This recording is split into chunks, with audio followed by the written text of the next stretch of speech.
સો good morning everyone. મારું નામ છે મયુર બારિયા અને આજે આપણે ઇકોનોમિક્સમાં chapter number 6 most IMP chapter છે વિદ્યાર્થી મિત્રો. આજે આપણે ચેપ્ટર નંબર 6ની શરૂઆત કરીશું, પ્રકરણ 6. Okay, chapter number 6. તો આનું નામ છે બેરોજગારી. ચેપ્ટર નંબર 6નું નામ શું છે વિદ્યાર્થી મિત્રો? બેરોજગારી. ઓકે, ચેપ્ટર નંબર 6 બેરોજગારી. ઓકે, તો હવે અહીંયા આપ્યો છે બેરોજગારીનો અર્થ. બેરોજગારી આ બધું વાંચવાની જરૂર નહીં વિદ્યાર્થી મિત્રો તમારે. આપણે અહીંયાથી ચાલુ કરીએ છીએ. બેરોજગારીનો અર્થ. બેરોજગારીનો અર્થ, મીનિંગ ઓફ અનએમ્પ્લોયમેન્ટ. ઓકે, સામાન્ય રીતે બેરોજગારી એટલે કામ કરી શકે તેવી વ્યક્તિની કામ વગરની સ્થિતિ. ઓકે, જે વ્યક્તિ કામ કરવા સક્ષમ હોય વિદ્યાર્થી મિત્રો, તેને કામ ન મળતું હોય તો તેને બેરોજગાર કહેવાય છે વિદ્યાર્થી મિત્રો. ઓકે, સામાન્ય રીતે બેરોજગારી એટલે કામ કરી શકે તેવી વ્યક્તિની કામ વગરની સ્થિતિ. ઓકે વિદ્યાર્થી મિત્રો, બેરોજગાર માત્ર શ્રમિક જ હોય તેવું જ નથી, પણ ઉત્પાદનના અન્ય સાધનો પણ બેરોજગાર હોઈ શકે છે. પરંતુ સામાન્ય રીતે બેરોજગારીને માત્ર શ્રમના સંદર્ભમાં જ વિચારવામાં આવે છે. તેથી અહીં આપણે શ્રમિકને લક્ષ્યમાં રાખીને બેરોજગારીનો અર્થ સ્પષ્ટ કરીશું. હવે આપણે દેખીશું બેરોજગારીનો અર્થ. ઓકે, તો અહીંયા વ્યાખ્યા આપી છે પીગુના મતે વિદ્યાર્થી મિત્રો. મોસ્ટ આઈએમપી વ્યાખ્યા. બેરોજગારી એટલે શું? 1 માર્ક્સમાં તમને પૂછાઈ શકે. ઓકે વિદ્યાર્થી મિત્રો, આ મોસ્ટ આઈએમપી છે. Most IMP. ઓકે, અહીંયા લખ્યું છે બેરોજગારી એટલે કોઈ વ્યક્તિ માત્ર ત્યારે જ બેકાર કહેવાય છે જ્યારે તેને કામ કરવાની ઈચ્છા હોવા છતાં તેને કામ મળતું નથી. તેને કામ કરવાની ઈચ્છા છે પરંતુ તેને કામ મળતું નથી. ઓકે, ટૂંકમાં અહીંયા બીજી વ્યાખ્યા આપી છે બેરોજગારીની વ્યાખ્યા આપી છે અહીંયા વિદ્યાર્થી મિત્રો બીજી.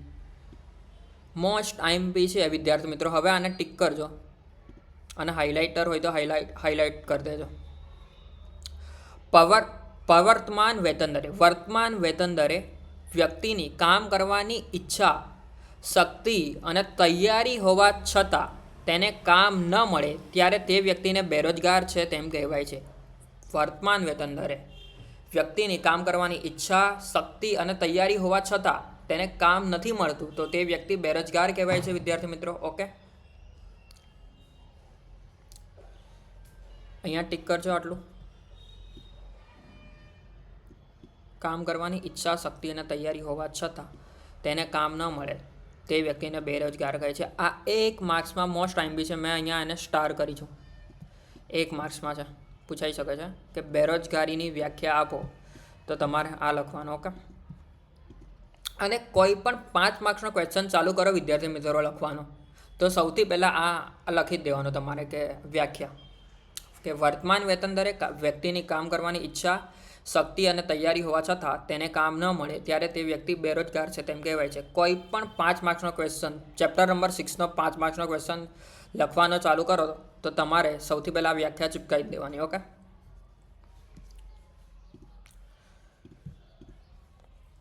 બેરોજગારીના ઉપરયુક્ત અર્થ મુજબ વર્તમાન વેતન દરે વ્યક્તિની કામ કરવાની ઈચ્છા, શક્તિ અને તૈયારી હોવા છતાં તેને કામ વગરનું રહેવું પડે ત્યારે આવી બેરોજગારીને અનૈચ્છિક બેરોજગારી કહે છે. ઓકે, અનૈચ્છિક બેરોજગારી કહે છે. અનૈચ્છિક. ઓકે,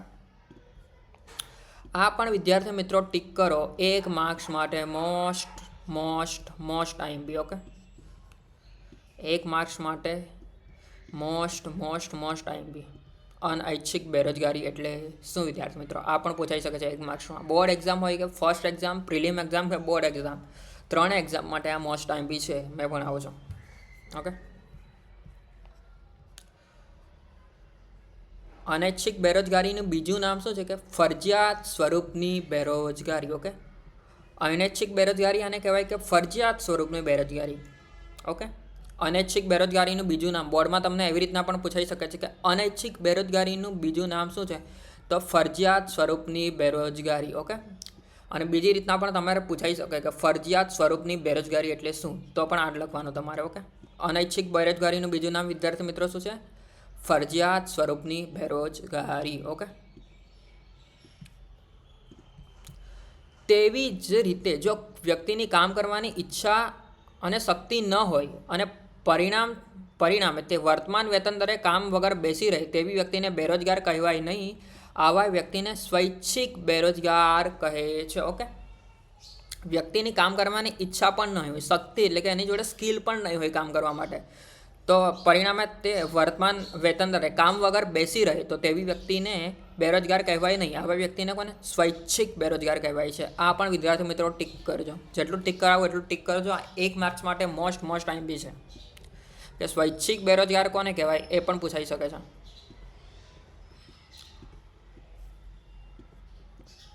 સ્વૈચ્છિક બેરોજગાર ગણી શકાય. આ અર્થ મુજબ બાળકો, વૃદ્ધો, અશક્તો અને પોતાની ઈચ્છાથી કામ વગર બેસી રહેનાર સક્રિય શ્રમ પુરવઠાનો હિસ્સો ના હોવાથી બેરોજગાર ગણાય નહીં. આવી સ્વૈચ્છિક બેરોજગારી એ બેરોજગારીની સમસ્યા નથી. ઓકે, સ્વૈચ્છિક બેરોજગારી, આવી સ્વૈચ્છિક બેરોજગારી કારણ કે બાળકો એ પણ કામ નહીં કરી શકે, વૃદ્ધો અને જે અશક્ત હોય ઓકે, તો તે પોતાની ઈચ્છાથી કામ વગર બેસી રહેનાર સક્રિય શ્રમનો પુરવઠાનો હિસ્સો ન હોવાથી ઓકે આ કામ કરી શકતા નથી એ લોકો, એટલે એ બેરોજગાર ગણાય નહીં. એટલે આવી બેરોજગારીને સ્વૈચ્છિક બેરોજગારીની સમસ્યા નથી. ઓકે, બેરોજગારીનો ખ્યાલ સક્રિય શ્રમના પુરવઠા, બેરોજગારીનો ખ્યાલ સક્રિય શ્રમના પુરવઠાના સંદર્ભમાં જ સમજાવવામાં આવે છે. સક્રિય શ્રમના પુરવઠામાં સામાન્ય રીતે 15 થી 64 વર્ષની વયજૂથ હોય તેવી વ્યક્તિઓનો સમાવેશ કરવામાં આવે છે. મોસ્ટ ટાઈમ પે આ ક્વેશ્ચન દર વર્ષે રિપીટ થાય છે વિદ્યાર્થી મિત્રો, અને પૂછાશે જ આ વખતે પણ આ ક્વેશ્ચન. સક્રિય શ્રમના પુરવઠામાં સામાન્ય રીતે 15 થી 64 વર્ષની વયજૂથમાં હોય તેવી વ્યક્તિઓનો સમાવેશ કરવામાં આવે છે. ઓકે, સક્રિય શ્રમના પુરવઠાના સામાન્ય રીતે કેવી વ્યક્તિઓનો સમાવેશ કરવામાં આવે છે, કેટલા વર્ષની વયની વ્યક્તિઓનો સમાવેશ કરવામાં આવે છે, કેટલી ઉંમરની વ્યક્તિઓનો સમાવેશ કરવામાં આવે છે. તો તમારે લખવાનું 15 થી 64 વર્ષ. 1 માર્ક્સ માટે MCQમાં વિદ્યાર્થી મિત્રો મોસ્ટ આઈએમપી છે, MCQમાં પૂછાઈ શકે છે. વિદ્યાર્થી મિત્રો ટીક કરાવશું એ ટીક કરજો, અને વિદ્યાર્થી મિત્રો આ બોર્ડમાં આવશે 110% છે વિદ્યાર્થી મિત્રો. ઓકે, 110% બોર્ડમાં આવશે. ઓકે, અર્થની સ્પષ્ટતા પરથી કહી શકાય કે અનૈચ્છિક બેરોજગારી કે ફરજિયાત સ્વરૂપની બેરોજગારી દેશ માટે સમસ્યા સ્વરૂપ ગણવામાં આવે છે. ભારતમાં પણ બેરોજગારીએ ગંભીર આર્થિક સમસ્યાનું સ્વરૂપ ધારણ કર્યું છે. ઓકે, બેરોજગારીએ ગંભીર આર્થિક સમસ્યાનું સ્વરૂપ ધારણ કર્યું છે. ઓકે, ભારતમાં પણ. ઓકે,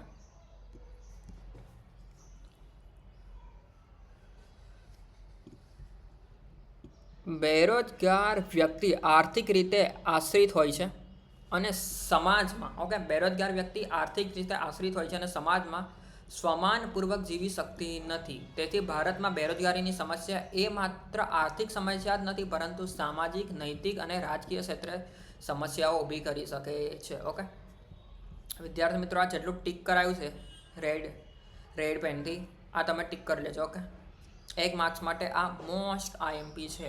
ઓકે, આ પણ ટીક કરી લેજો.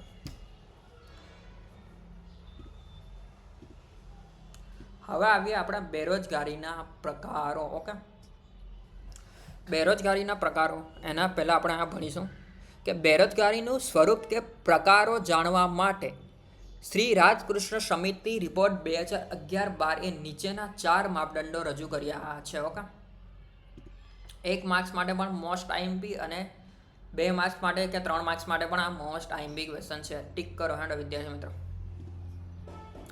બેરોજગારીનું સ્વરૂપ કે પ્રકારો જાણવા માટે રાજકૃષ્ણ સમિતિ રિપોર્ટ 2011-12 એ નીચેના 4 માપદંડો રજૂ કર્યા છે. ઓકે, નીચેના 4 માપદંડો રજૂ કર્યા છે.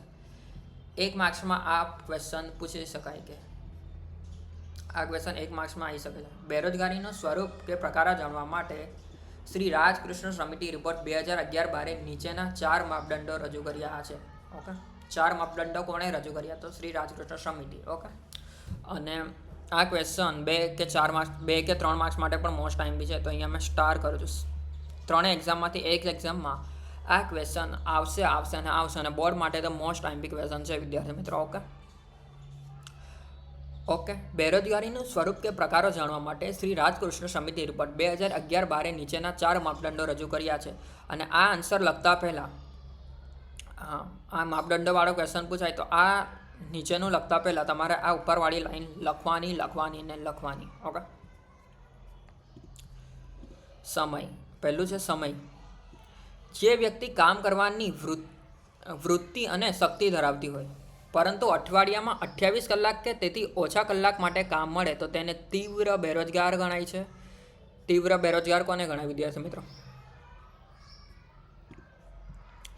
જે વ્યક્તિ કામ કરવાની વૃત્તિ અને શક્તિ ધરાવતી હોય પરંતુ અઠવાડિયામાં 28 કલાક કે તેથી ઓછા કલાક કામ મળે તો તેને તીવ્ર બેરોજગાર ગણાય છે વિદ્યાર્થી મિત્રો. શું? તીવ્ર બેરોજગાર ગણાય છે. ઓકે, પરંતુ જો વ્યક્તિને અઠવાડિયામાં 28 કલાકથી વધારે પરંતુ 42 કલાકથી ઓછા સમય માટે કામ મળતું હોય તો તેની બેરોજગારીની તીવ્રતા ઓછી છે તેમ ગણાય. ઓકે, અઠવાડિયામાં 28 કલાક કે તેથી ઓછા કલાક માટે કામ મળે તો તે તીવ્ર બેરોજગાર ગણાય. પરંતુ અઠવાડિયામાં 28 કલાકથી વધારે પરંતુ 42 કલાકથી ઓછી કામ મળે તો તેની બેરોજગારીની તીવ્રતા ઓછી છે એવું ગણાય વિદ્યાર્થી મિત્રો. ઓકે, શું? બેરોજગારીની તીવ્રતા ઓછી છે. ઓકે, બીજું છે આવક. વ્યક્તિને કામમાંથી એટલી ઓછી આવક મળતી હોય કે જેથી તેની ગરીબી દૂર નહીં થઈ શકે તો તે આવકની દ્રષ્ટિએ બેરોજગાર ગણાય. ભારતમાં ગ્રામીણ વિસ્તારમાં આવી બેરોજગારી વિશેષ પ્રમાણમાં જોવા મળે છે. ઓકે, દાખલા તરીકે કોઈ એક વ્યક્તિને પોતાના પરિવારનું ભરણપોષણ કરવા માટે 1 મહિનામાં 30,000ની આવશ્યકતા હોય છે. ઓકે, પણ તે વ્યક્તિને વર્તમાન કામમાંથી ₹15,000 કે તેથી ઓછી જ આવક મેળવી શકતી હોય છે. 15,000 કે તેથી ઓછી આવક મેળવી હોય તો તેને આવકની દ્રષ્ટિએ બેરોજગાર ગણાય છે. હવે મેં તમને સમજાવું, એક્ઝામ્પલ આપું. Okay, person x. Okay, person x છે એને તેની ગરીબી દૂર કરવા માટે મહિને 30,000ની આવક જોવે છે. ઓકે, પરંતુ તેને કામમાંથી 15,000 કે તેથી ઓછી આવક મળતી હોય તો તેને આવકની દ્રષ્ટિએ વિદ્યાર્થી મિત્રો બેરોજગાર ગણાય છે. ઓકે, ત્રીજું છે સંમતિ. ઓકે, સંમતિ. ઓકે, વ્યક્તિ જે કામ કરવા માટેની લાયકાત ધરાવતો હોય પરંતુ તે લાયકાત પ્રમાણેનું કામ તેને ન મળતું હોય તેવા સંજોગોમાં તેને પોતાની લાયકાત કરતાં ઓછી લાયકાતવાળું અન્ય પ્રકારનું કામ સ્વીકારવું પડે છે. પરંતુ આ પ્રકારના કામથી તેની ઓછી આવક પ્રાપ્ત થતી હોવાથી તે અર્ધ બેરોજગાર કહેવાય છે. ઓકે વિદ્યાર્થી મિત્રો, દાખલા તરીકે સીએની ડિગ્રી મેળવેલી. ધારો કે કોઈ એક વ્યક્તિ છે તેને સીએની ડિગ્રી મેળવેલ છે પરંતુ તે એક સામાન્ય ક્લાર્ક તરીકે તેને કામ કરવું પડે તો તે વ્યક્તિ પણ બેરોજગાર ગણાય છે. ઓકે, અર્ધ બેરોજગાર ગણાય. ઓકે, હવે છે ચોથામાં ઉત્પાદકતા.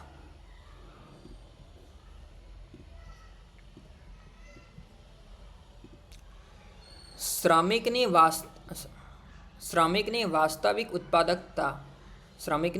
ઉત્પાદકતા જે હોય તેના કરતાં તે વ્યક્તિ હાલ ઓછી ઉત્પાદકતાએ કામ કરતો હોય તો તે ઉત્પાદન તેની શક્તિ કે ઉત્પાદકતા કરતાં ઓછું હશે. હવે ઉદાહરણ આપું. કોઈ એક વ્યક્તિ એક દિવસમાં 20 મીટર કાપડ બનાવી શકવાની ક્ષમતા ધરાવે છે પણ તેને 10 મીટર જ કાપડ બનાવી શકે તેટલું જ કામ મળતું હોય તો તે વ્યક્તિ ઉત્પાદકતાની દ્રષ્ટિએ પણ બેરોજગાર ગણાય. હવે આના પછી આપણે ચાલુ કરીશું સંપૂર્ણ બેરોજગારીના પ્રકારો અહીંયાથી ચાલુ થાય છે. આના પછીના વિડીયો લેક્ચરમાં આપણે બેરોજગારીના પ્રકારો ચાલુ કરીશું. તો વિદ્યાર્થી મિત્રો જેટલું અંડરલાઇન કરાયું છે તેટલું અંડરલાઇન કરી દેજો અને આ ક્વેશ્ચન એક્ઝામ માટે મોસ્ટ આઈએમપી છે. આવશે. બેરોજગારીના પ્રકારો જણાવો. અથવા 2 માર્ક્સમાં આવશે. 4માંથી સંપૂર્ણ બેરોજગારી, અર્ધ બેરોજગારી છે. એક 2 માર્ક્સમાં એક પૂછાઈ શકે છે તમારે. ઓકે, તો વિદ્યાર્થી મિત્રો, આ વિડીયો તમને ગમ્યો હોય તો ચેનલને લાઈક, શેર અને સબસ્ક્રાઈબ કરો. ઓકે. અને આવતા વિડીયોમાં આપણે સંપૂર્ણ બેરોજગારીનું ટોપિક ભણીશું. ઓકે, તો આ ચેનલને લાઈક, શેર અને સબસ્ક્રાઈબ કરો. ઓકે વિદ્યાર્થી મિત્રો.